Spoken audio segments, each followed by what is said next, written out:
Welcome to Patriots Corner Live with Dr. Hill Law, your source for unfiltered conservative analysis. We're here to dissect this week's biggest stories in politics and the economy, all from a grounded conservative perspective. No spin, just straight talk about what matters to you. We'll delve into the issues shaping our nation, hold our leaders accountable, and discuss and debate solutions that uphold our core American values. If you're new here, please hit that like, subscribe, and ring notification bell so you don't miss any future streams. Sorry about that, I was trying a new streaming platform tonight, so it took a little to get started. But it has been a very busy news week with the ongoing war between Israel and Iran. Reports from the IAEA are that Israel is no more than the Iran is no more than a couple months away from having multiple working nuclear weapons that can hit Israel, our strongest ally, and even possibly England. The time to act is now. In Wednesday's episode, I covered a possible strategy of what an attack could look like and stayed neutral on President Trump using military for to assist military action to assist Israel. In today's episode, I will take a stand in support of President Trump using military air assets only to assist Israel in ensuring that Iran never has a nuclear weapon, and why I believe that it has to happen now with the current intelligence that has been put out. Now, you can catch Patriots Corner 3 evenings a week live on YouTube, Rumble, Twitch, and Facebook. And if you can't see it live, you can catch all episodes on Spotify, Amazon, and iHeartRadio about an hour after it airs live, or you can catch them on our website at Patriots Corner with drhilllaw.com. Again, that's Patriots Corner with drhilllaw.com. And then additionally, register for free with your email on our webpage, and you will receive an email with the time and date of our next episode. If the time or date of the next episode needs to be changed, also please let me know which of the 3 logos on my website is your favorite. If I were to offer t-shirts, hats, and coffee mugs, which logos would interest you? And I guess not going on, for some reason it did not like my stream for logo tonight, for Rumble tonight. All right. Your engagement is crucial to the success of Patriots Corner. If you have a question or you want to make a statement, please do so. I'll review them at the end of each segment, reading a few live and answering questions from respectful comments that foster intellectual debate. Your feedback is invaluable in shaping the discussion. Also, don't forget to like, share, follow, subscribe to keep the conversation going. Now, for our first segment, starting with the main contact, folks, the clock isn't just ticking anymore. It is screaming at us. Right now, the Islamic Republic of Iran, a regime that proudly chants death to America and death to Israel, has stockpiled enough highly enriched uranium to build not just one, but several nuclear bombs. Some experts are saying their breakout time, the time that it takes to get enough uranium enriched to weapons grade for a single bomb, is practically zero. Maybe a week or perhaps just a couple of days. Now, while getting a weapon that can actually be delivered might take a month or two, make no mistake, the fuse is lit. It's not some wild guess. This isn't the weapons of mass destruction claim so many have compared this instance to. It's the horrifying truth born from years of Iran's lies, the defiance and the utter failure of trying to appease them and giving them pallets with billions of dollars shrink wrapped and delivered. Now, to start with the problem, we're standing on the edge of a cliff, aren't we? It's one of the moments where things become painfully clear. The fog of diplomatic wishful thinking burned off, and what's left is the harsh reality of an undeniable truth. Iran is right on the verge of becoming a nuclear-armed state, if they haven't already. And the 747s for China could have been delivering the warhead to hold the material. Who knows? Nobody really knows what's coming out of China, those 747s. But for decades, the mullahs in Tehran have chased this nightmare with a fanaticism that's only matched by their hatred for the Western civilization. In everything we stand for 45 years, they have lied, they have cheated, and they have stonewalled anyone and everyone playing a masterful game of nuclear hide and seek, all while inching closer to the unthinkable. All right, this isn't just coming from U.S. intelligence. This is actually majority of the intelligence. It's not just coming from Israel. The majority of this intelligence is actually coming from foreign state actors. All right. This is literally everybody. So it's not just one thing that's showing up. All right. So now remember that the Iran nuclear deal, the JCPOA, that President Obama and at the same time Vice President Biden so poorly negotiated, at the same time they held it as a diplomatic masterpiece. From where I stand, and obviously where President Trump and most Republicans stand, it was a dangerous charade, a monumental act of appeasement that handed Tehran benefits up front and merely kicked the can down a very short road. It somewhat legitimized their enrichment program. It didn't tackle their ballistic missile program, which you know are the things that deliver a nuclear warhead, and did absolutely nothing to stop their aggressive meddling across the region. Iran did as anyone who had actually paid attention and wasn't blinded by a legacy deal could have predicted. It violated the spirit and the letter of the agreement, slowly at first, and then they hit the accelerator once they already weak constraints had been loosened. By early 2025, the reports coming out of the International Atomic Energy Agency, the IAEA, keyword international, were painting a grim picture. Iran enriching uranium to 60% purity that's way beyond any civilian need and dangerously close to the 90% you need for a bomb. It's ballooned to many times what the JCPOA ever allowed. They've installed advanced centrifuges, thumbing their noses at the limits, and drastically cutting down the breakout timeline. Excuse me, I need to get a drink.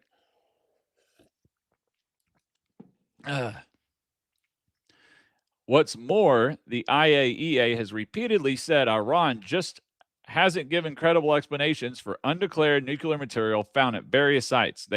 They've actively blocked the agency's inspectors, effectively blinding the world to what they've really up to in this secret. The IAEA also admitted it lost continuity of knowledge on key parts of Iran's program. That's a chilling thing to hear. This isn't just some technical achievement for a rogue regime. It is a threat that multiplies all other threats. It's like handing a loaded gun to the world's leading state sponsor of terrorism, a regime that screams its apocalyptic ideology from the rooftops and makes no secret of its desires to wipe Israel off the map. The recent escalation with Israel launching preemptive strikes starting on June 12, 2025, hitting Iranian nuclear facilities, scientists, and IRGC commanders hammers how close we are to World War III. Israel said it had to act because Iran was closer than ever to obtain a nuclear weapon. This has been confirmed by the IAEA's report mentioned earlier in the episode. Along with Iran launching retaliatory ballistic missile attacks on Israel, it confirms the hair trigger reality we are living in currently. The whole idea of a peaceful nuclear Iranian program, the lie has been laid bare. The problem isn't on the horizon anymore. It is at our gates, and the red alert is flashing. Now, the nightmare unveiled by a nuclear Iran's global impact. Now, let's be crystal clear about what a nuclear-armed Iran, or even an Iran that's a screwdriver's turn away from a bomb, really means. It's not just another country joining the nuclear club. No, it's a complete shift in global terror, a catastrophic failure of international will, and a direct path to unimaginable conflict. First, the breakout capability. As we stated, Iran's ability to make weapons-grade uranium for a bomb is now terrifyingly fast, potentially within days or a week for the first one, and enough for several more in the following weeks or months. The Institute for Science and International Security estimated in early 2025 that Iran could whip up enough uranium for 5 nukes in about a week, and enough for 8 in less than 2. Now, weaponization, turning that material into a deliverable warhead, now that takes longer. And this is what I was saying earlier a minute ago, is maybe that's what China was doing, was delivering them the weaponized parts that they need to put that nuclear part in. So now they were saying originally it might take 6 months to a year, while others like the IISS in 2022 thought it might take 1 to 2 years, but that's cold comfort, isn't it? The main hurdle to producing the fuel has been pretty much cleared. This capability alone, even without a fully built and tested arsenal, gives Tehran enormous power to bully and threaten the world, because it can easily turn into a dirty bomb. Now, what is also doesn't matter as account is for Iran, we're able to purchase the mechanism from China, Russia, and North Korea, which could decrease their timeline for taking from weapons-grade uranium to attaching it to the top of a warhead down to days, not months or years. And what about the very foundation of global nonproliferation efforts, the Nuclear Nonproliferation Treaty, NPT? It becomes a joke if Iran gets away with this. Iran, a country that has signed the NPT, has systematically disregarded its commitments.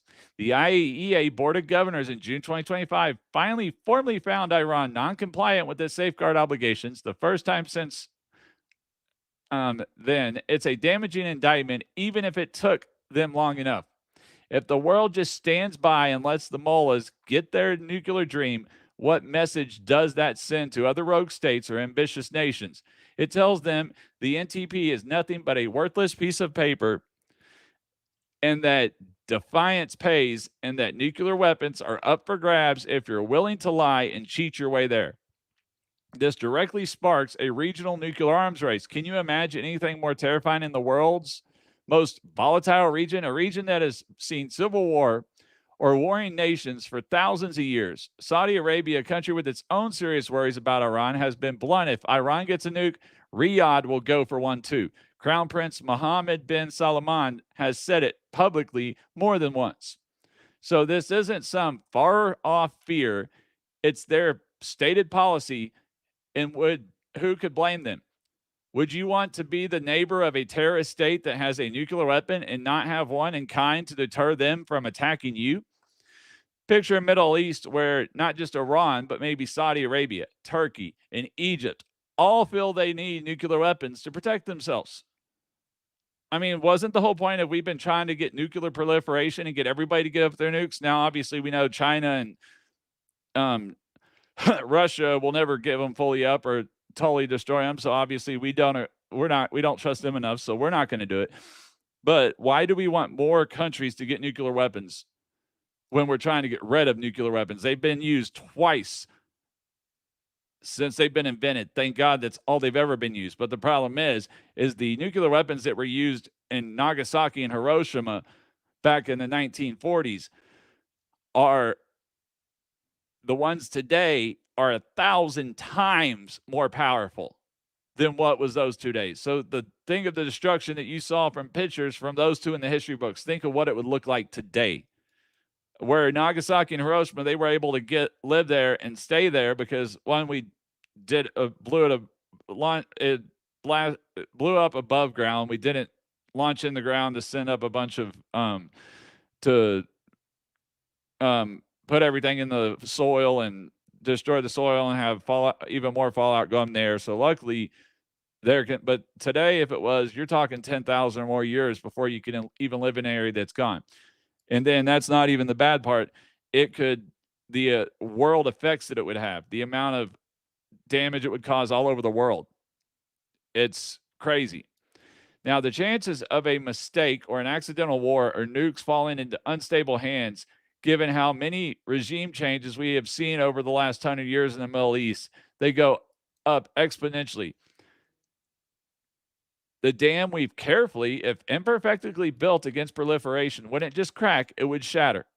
And then there's Iran's already destructive regional agenda with nukes. They feel massively empowered to accomplish all their goals. For decades, Iran has used a network of terrorist proxies, Hezbollah in Lebanon, Hamas and Palestine Islamic Jihad in Gaza, the Houthis in Yemen, and various militias in Iraq and Syria to wage war by other means. All right, they destabilize nations, threaten key U.S. allies, and spread their revolutionary poison.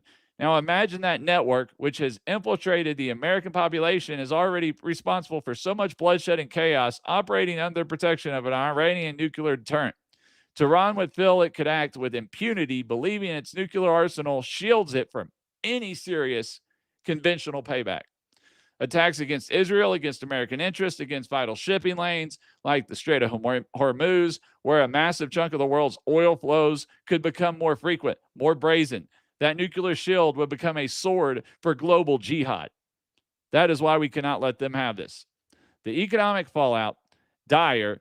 The threat to energy security alone is massive. Any conflict involving a nuclear or near nuclear Iran, or even just the sky-high tensions before it, would send shockwaves through global energy markets. We have already seen oil prices rise from the threat of this happening. Imagine what happens once it's realized. The Strait of Hormuz is a critical choke point. If Iran tries to mine it, harass shipping, or even if there's just a perceived risk of them doing so, oil prices could spike and cripple economies worldwide. This isn't just about what you pay at the pump. It's about inflation, recession, and economic well-being of billions.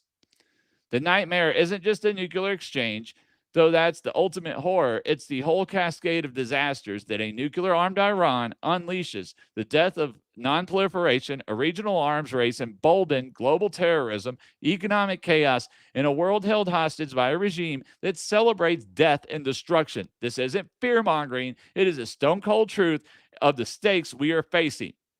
The world has often ignored the rise of other tyrants in the past and has regretted it bitterly.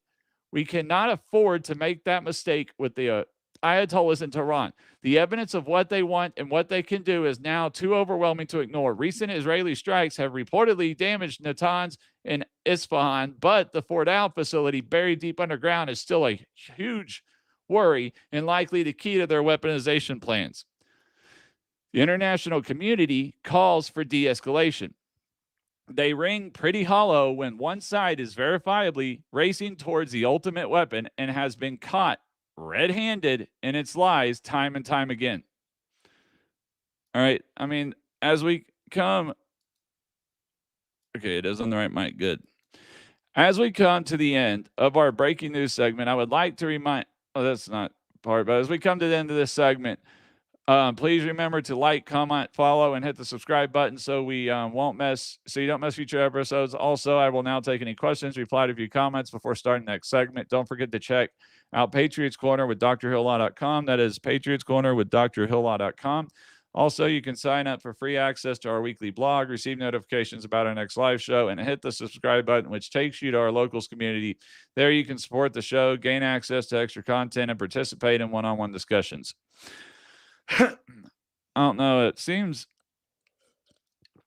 it shows I got two people in here. If I'm in here, if you could please send a message. I want to make sure the messenger is working in here. This is the first time I have used this specific it's the first time I've used this specific platform, so I'm just trying to make sure that everything's working right before I get started back up and go on to the next segment.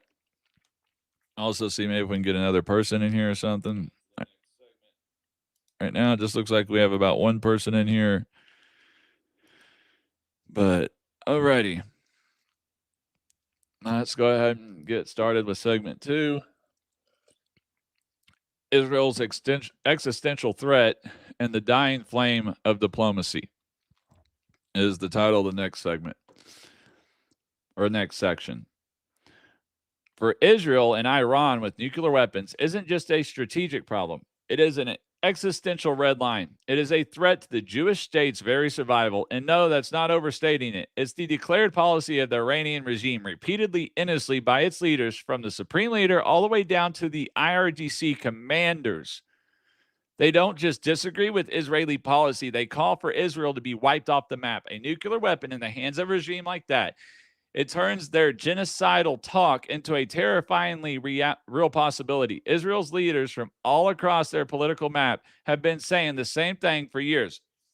They cannot and will not tolerate a nuclear Iran.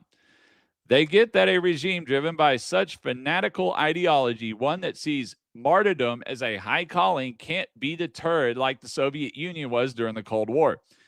That whole logic of mutually assured destruction, mad.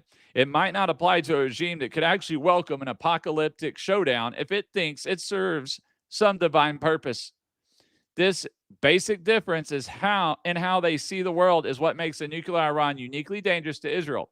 This is about Iran's huge and sophisticated proxy network of Hezbollah, armed by Iran with an estimated 150,000 rockets and missiles, sits right on Israel's northern border, able to hit almost anywhere in the country. Then Hamas in Palestine, Islamic Jihad in Gaza are a constant threat from the south. The Houthis in Yemen are also backed by Iran, have shown they can launch long-range missiles and drones. All these groups receiving their marching orders and funding from Tehran. A nuclear Iran would undoubtedly feel it could unleash these proxies with even more savagery, knowing Israel might think twice about hitting back hard for fear of escalating things to a nuclear level. The ring of fire Iran has tried to build around Israel would burn hotter and more dangerously under a nuclear shadow. The recent Israeli strikes on Iran were explicitly called preemptive by Israeli officials. They were trying to cripple Iran's ability to build a nuclear weapon because of its alarming uranium enrichment and apparent progress on a weapons program. Now, let's talk about the argument for more diplomacy, more talks, and more deals. The idea of trusting anything that would come out of more talks with Iran has been thoroughly poisoned by Iran's decades of lies and the West's naive belief that engagement is always better than resolute action. The JCPOA, as I said, was a textbook example of how not to negotiate with a determined enemy. It was built on hope, not on strict verification, and a fundamental understanding of the regime's true nature. Iran took the sanctions relief and immediately poured more money into its ballistic missile programs and its efforts to destabilize the region. Things the deal conveniently ignored or barely touched. The IAEA, and that was because President Obama and Vice President Biden were more worried about the possibilities in getting a Nobel Peace Prize than they were actually ensuring that it could be enforced. That's why. Now, the IAEA, despite its dedicated inspectors, has been constantly hamstrung by Iranian obstruction. Tehran has denied access to key sites, scrubbed locations clean before inspectors arrived, refused to answer questions about undeclared nuclear material and activities, even kicked out experienced inspectors. How can you have a meaningful diplomacy when one side is actively wrecking the very system designed to ensure transparency and compliance? The IAEA Board of Governors' formal finding that Iran is non-compliant in June of 2025 with its nuclear safeguards is proof of this systemic deception. Even as direct talks between the U.S. and Iran with Oman trying to broker them were supposedly happening in early to mid-2025, Iran kept right on with its relentless nuclear expansion. The fact that the sixth round of these talks got canceled after Israel's preemptive strike just shows that Iran's actions, not its words, are driving the crisis.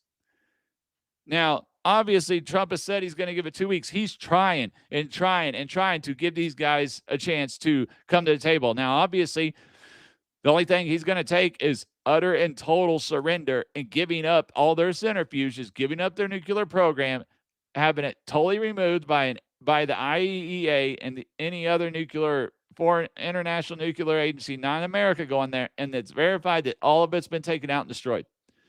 If he can't get that, then obviously he's going to strike. You want to know why I think another reason he added 2 weeks is because they're about 2 weeks out from having the material if the Ayatollah has already given their people the word to enrich it from 60% to 90%. Which means Trump's going to make sure if he can't get them to agree to destroy the program, then he will go ahead and destroy it himself. That's what it comes down to. Now, in the argument that Iran doesn't currently have a weaponized device, a fine point some intelligence agencies and commentators like to cling to is a dangerous game of words. Going from enough fissile material to a crude nuclear device can be a short trip, especially for a state that's likely been working on weapon designs in secret for years, not including that they are allies with our two biggest enemies, China and Russia. Now, while China and Russia aren't going to be stupid enough to attack us because they've got just as many, we have as many nukes as them or not more, so they don't want us destroying them, but they would be backhanded enough to give some nuclear stuff to the Iran to let Iran come after us and then us destroy. They would sacrifice Iran just to get a hit at us. That I do believe they would. Now, Israeli intelligence reportedly believes Iran has put together a weapons group that has been successfully experimenting on nuclear weapon concepts. Waiting for absolute proof of a fully assembled bomb is waiting until it's too late. It's like waiting for a gunman to pull the trigger before you decide that he's a threat and trying to kill you. The Iranian regime has proven over and over that it cannot be trusted. Its official statements about its nuclear program being purely peaceful are flat-out lies, contradicted by its actions and by what international inspectors have found, like uranium enriched to 83.7% at Fordow. This level has no civilian use whatsoever. The research highlights state. 83.7% was detected at Fort Al, close to 90% for a bomb. The search results confirms that the IAEA found the 83.7% enriched uranium at Fort Al in March 2023, although it notes that this was never confirmed. Search results also confirms the IAEA finding at Fort Al. The search result mentions it too. The view negotiations not as a means of actually resolving anything, but as a tactic to buy time, obtain concessions, and divide their opponents. I mean, it's gotten so bad to where they've divided us on the interior of America. And I can promise you that one of the reasons why they're probably doing that to America is by the fact that they have got, there's no telling how many of Hezbollah, Hamas, and the Houthi rebels that we actually have in the United States that have unlimited funding from Tehran and are the ones who have been stoking division when it comes to Hamas and Palestine and this not supporting Israel. Our country has never had this much people against Israel since the Nazi wars. Yeah, there's always been some people that were against getting involved with Israel or protecting them, but never to this level. Never to this much animosity or anti-stuff to it. And as far as, they said weapons of mass destruction, we can't believe them because we didn't trust them 20 years ago. Okay, the country will never admit this. I'll never be able to get anybody to verify it because it could get people in trouble, but I'm former Army. I know people that were Army. I had a cousin who was Special Forces. I have some good friends that were in Green Beret and Rangers. And see, there were weapons of mass destruction. The only issue is that when we went to go get them, if anybody remembers back in the Iran-Iraq war, we supported Iran and we funded a bunch of militias to try to beat Iraq. So the problem was those weapons of mass destruction were actually, they might as well had a big American flag painted on them that said USA. While obviously it didn't say that, the VIN numbers or the barcodes in those weapons would have traced back to America, which means that's a violation of the Geneva Convention and the UN treaties, everything. So what was more probable? Have your people not think it was false, bad intel and you were just over there for nothing, or have the international community never trust you again and destroy your credibility? I'm not going to tell you how I know this because that's going a little too far, or the stories I know of what actually happened and what was found, but that's where it comes. And so think about it. That's not, whether it was the CIA who gave those weapons over unknowingly to the president, and that's why to the president or anything, and he didn't find out till we got over there and then had to back on his story, or whether he knew about it, it was his dad who did it, who knows. But they were there. We just couldn't admit it. That's all. So the groups that were going out looking for them and that just found these weapons caches of firearms, rifles, grenade launchers, hand grenades, stuff like that. That was all a ploy. Those were fake. Those were purposely done that way. So, and two, the people that are in the military, most of the people that are making decisions now were not here 20 years ago. These are all new people. I can promise you, if our Sec Dev does not want to go to war unless we absolutely have to. He does not want to do anything that would cause to be putting boots on the ground. Now, obviously, I don't support boots on the ground, but I am not against considering Israel's taking care of the boots on the ground, and them and Saudi Arabia and our other Middle Eastern allies could help with if for some reason the Ayatollah gets knocked out or he leaves or he gets overthrown or whatever. They could help with taking care of all that. We stay out of it. All we need to do is guarantee that there is no nuclear or ballistic missile facilities left, and most of those are all underground.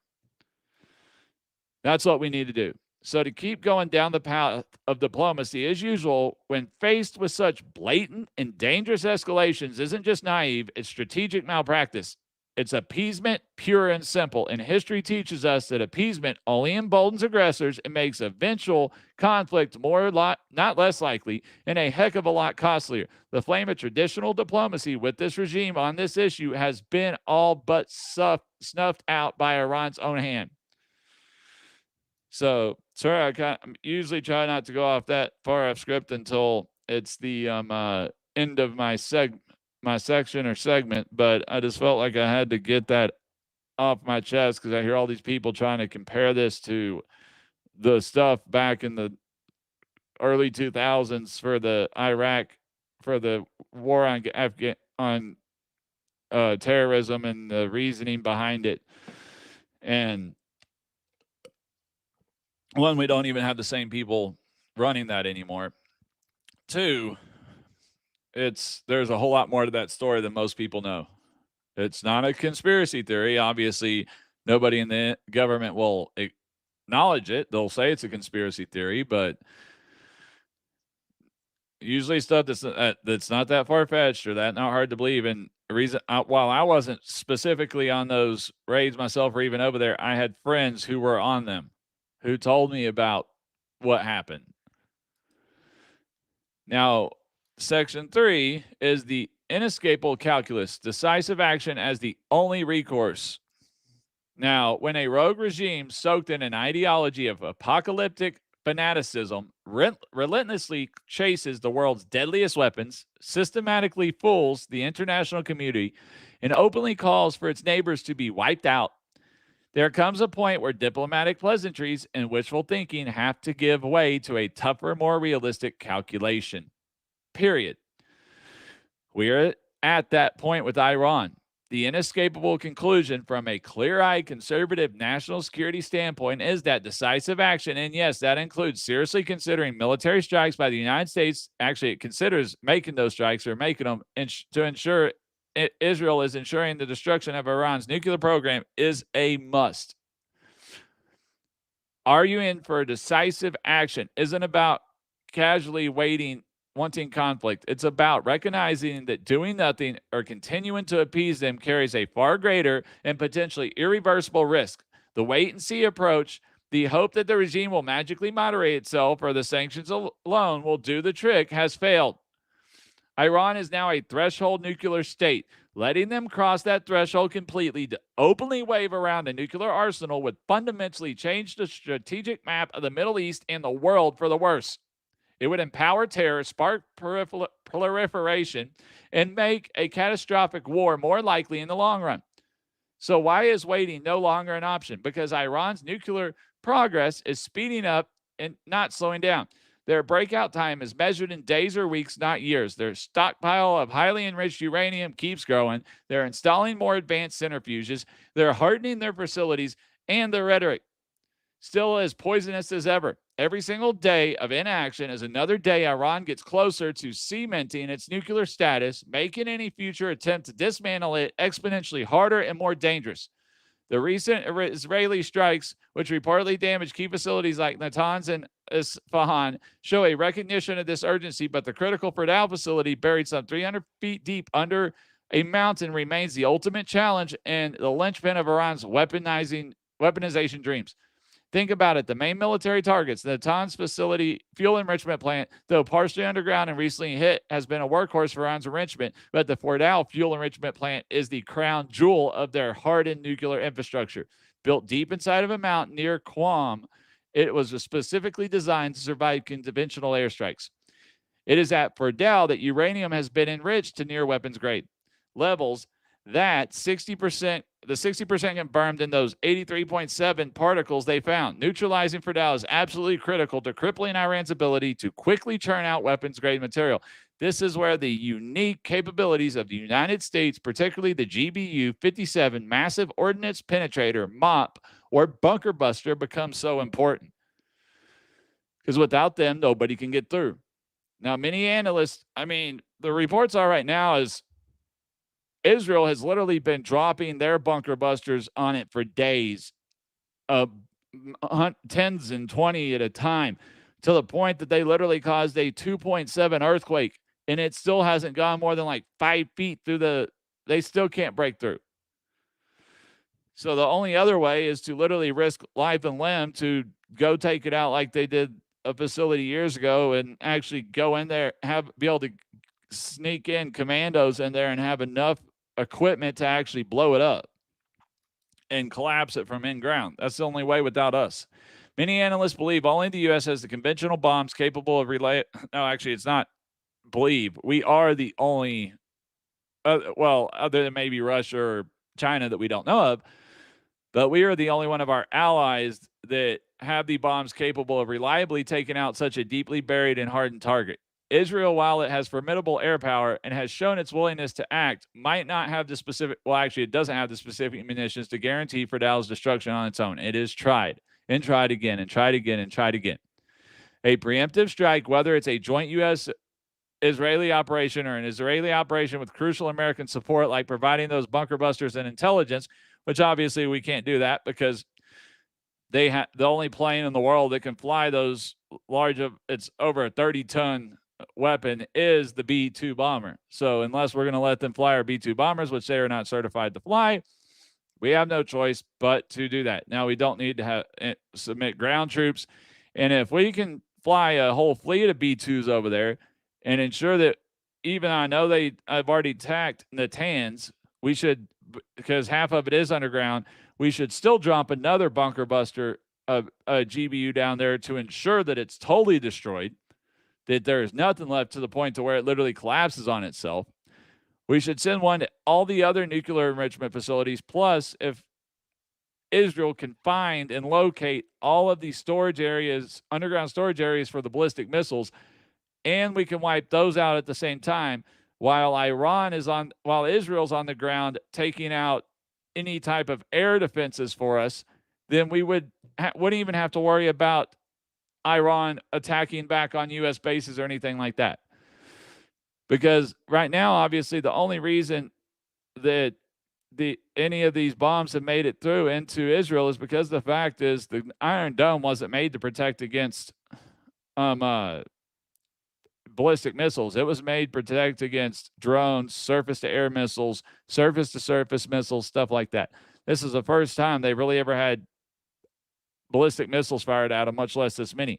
Good thing is now as the system will learn, they can help it program, and hopefully it will help us get a better system for the Golden Dome when we get ours. Now, we need to destroy these facilities, not degrade them, along with command and control centers, research sites, and missile infrastructure. Now, this wouldn't be a simple walk in the park. It would carry risk, Iranian retaliation, regional escalation, and condemnation from some parts of the world, but obviously some parts of the world would. And then Iran would undoubtedly increase its airstrikes in Israel and possibly strike U.S. targets in the region, either directly through its proxies. It could try to mess with oil shipping. But these risks have been weighed against the far greater and permanent danger of a nuclear-armed Iran. The argument that a strike would only delay the program misses the entire point. A significant delay, pushing their nuclear ambitions back years, even decades, could provide critical time for other factors to come into play, maybe even internal change within Iran, though we can't base our current strategy on that hope. Now, obviously, the current Ayatollah, the Khamenei, is in his 80s, but there's 30 other radical there's 30 other radical clerics or whatever to take his place. So there's plenty of people to take over that won't be any better. More than that, a strike would send an unmistakable message that the world's leading powers will not tolerate nuclear proliferation by a dangerous, aggressive regime. It reestablishes deterrence. The argument that a strike will cause war is also misleading. Doing nothing in the face of Iran's relentless march to the bomb guarantees a far more dangerous future, one where Iran can wage conventional and proxy wars under a nuclear shield, or where a miscalculation by a nuclear-armed Tehran could lead to an actual nuclear exchange. A preemptive strike while a grave step is aimed at preventing that larger, more catastrophic war. It's about choosing the lesser of two evils, a tough but necessary choice when you're facing an implacable foe committed to getting the ultimate weapon. And this is why President Trump didn't. If he wanted war and he wanted to attack, he would have declared war the other week as soon as he had the first national meeting with his National Security Council. He would have attacked then. He wouldn't have said anything, but he would have launched the B-2s. They would have gone over there, dropped it. He already had the refueling planes in place. And by the time they were over Iran, had flown over India, and were coming back around to get to America, then he would have notified everybody.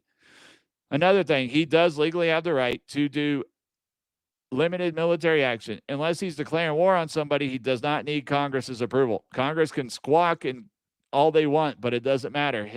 Yes, their Constitution, the Constitution does give the power of declaring war to Congress. It also gives the commander-in-chief the ability to use the military for a short amount of time to protect U.S. assets, interests, or citizens from danger without Congress's approval, because they know that Congress is a big body. Congress is a body who takes long times to make decisions. It's not they could if we had to wait for Congress to declare war every time something happened, we would be dead and overthrown by the time Congress agreed enough to vote. Because it wouldn't have to be a simple majority, it had to be a super majority. And there would be enough people in there that would actually just say, screw it, I'm not voting for it. I don't want to go to war. And by the time they actually voted, China or Russia or whoever was attacking us would have already taken over the country. I mean, that's how bad it would be if the president had to actually wait for Congress. Now, obviously, it can help if he goes to Congress, but the problem is in today's world, with as divided as we are, if he goes to Congress before he launches the attack, then it's likely to get leaked to the press.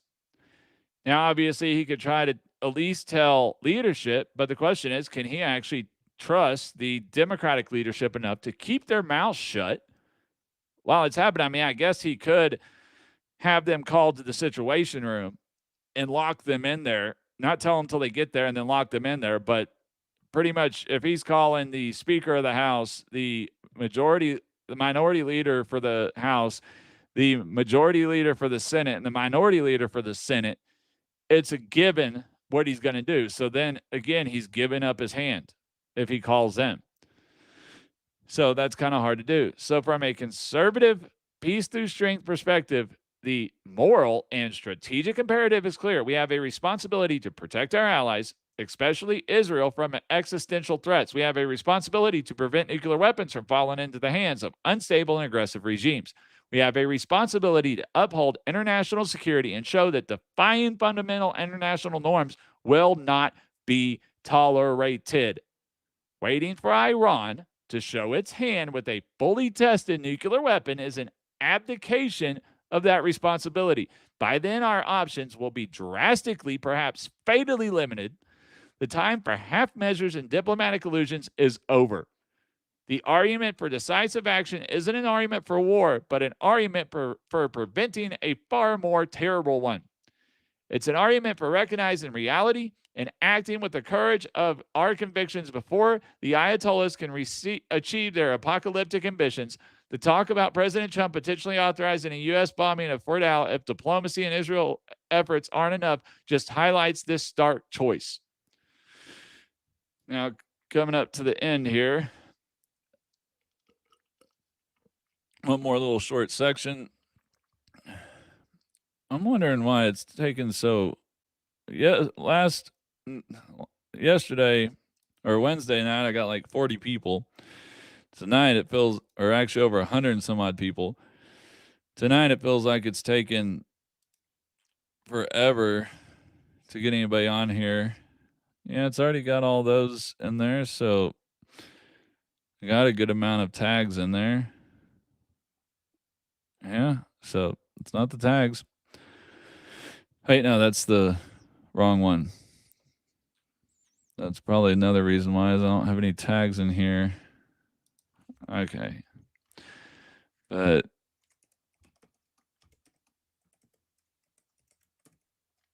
let's wait and see if I can get anybody else in here. But also, that's not what I wanted, but Whatever. I'll have to save it later and fix it. It should help a little SEO score, anyways. Alrighty.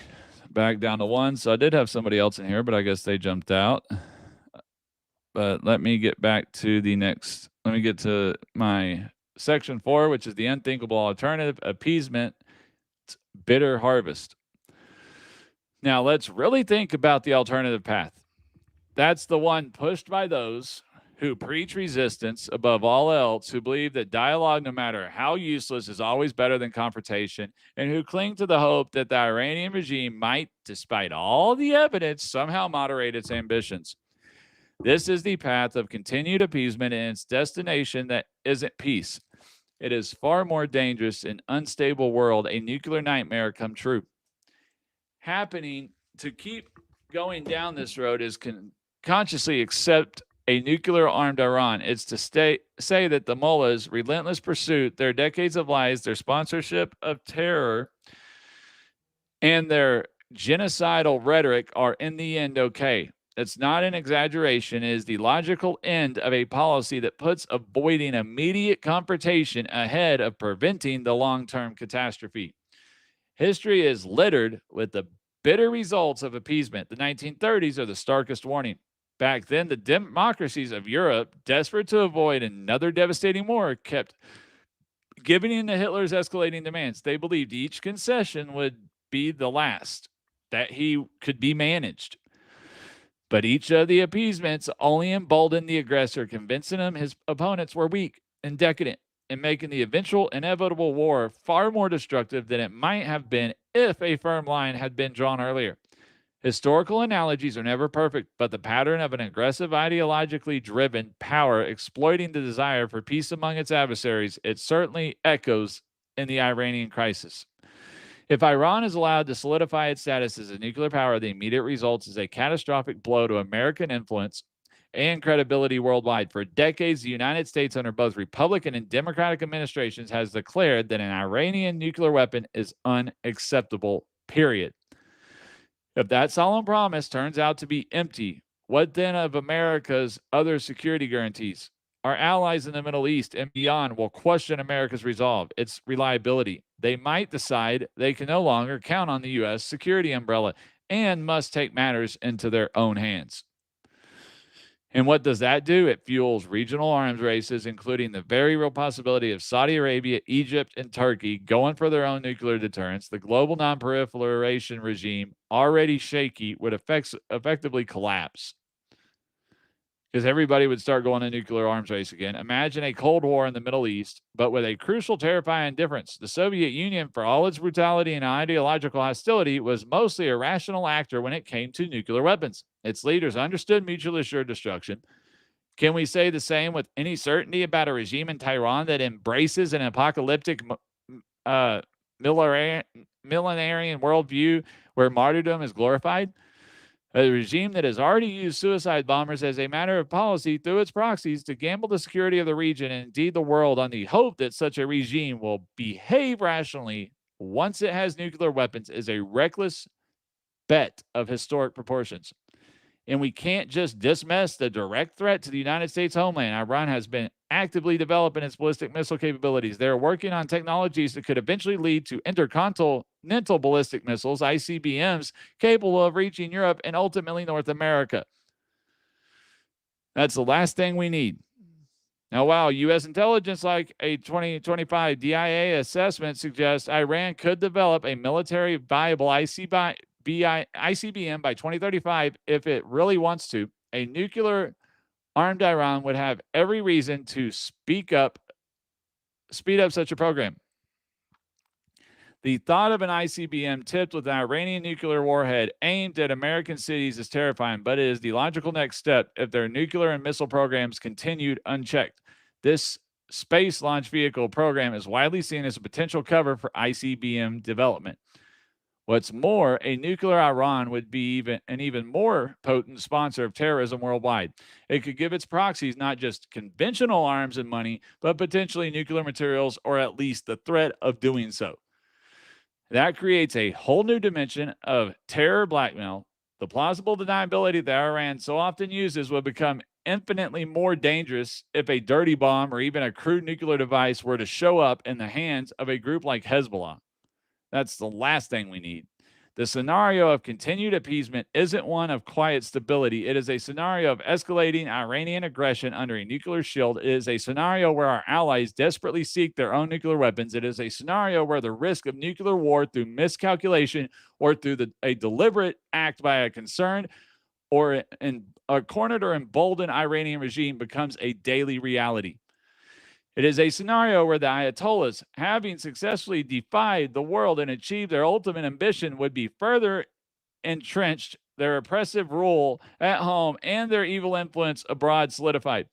The recent strikes by Israel are proof that at least one nation in the region understands that the path of appeasement has run its course and leads directly to disaster.